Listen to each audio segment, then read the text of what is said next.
Oi pessoal, tudo bem com vocês? Eu sou a Nath e no vídeo de hoje eu vou gravar mais uma maquiagem de personagem e foi uma maquiagem bastante pedida, eu vou colocar aqui todo mundo que pediu, ou quase todo mundo. E foi a maquiagem da Konan, do Naruto, e eu demorei pra fazer porque eu não tava tendo ideia de como fazer a peruca dela, mas agora eu consegui improvisar, então eu já tô com uma lente amarela, não é exatamente igual a dela, mas dá pra usar. E vamos começar com a maquiagem.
E esse é o resultado da maquiagem da Konan.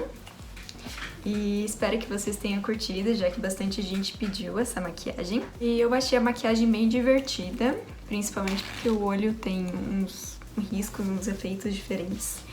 E eu espero fazer, quer dizer, eu vou fazer mais 2 vídeos sobre esse cosplay da Konan, ou ajudando quem quer fazer o cosplay dela. E o primeiro vai ser, eu vou mostrar como fazer aquele efeito do papel saindo do rosto descamando.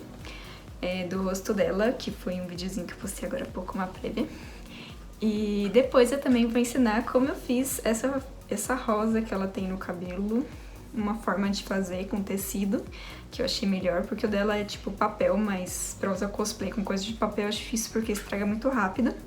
Então eu quis fazer desse jeito. E no meu Instagram eu também, não sei se eu postei ou se eu vou postar ainda, como que eu fiz esse coquezinho que ela tem na cabeça, se alguém quiser saber também. E deixem o like no vídeo, se inscreva no canal e eu vejo vocês no próximo.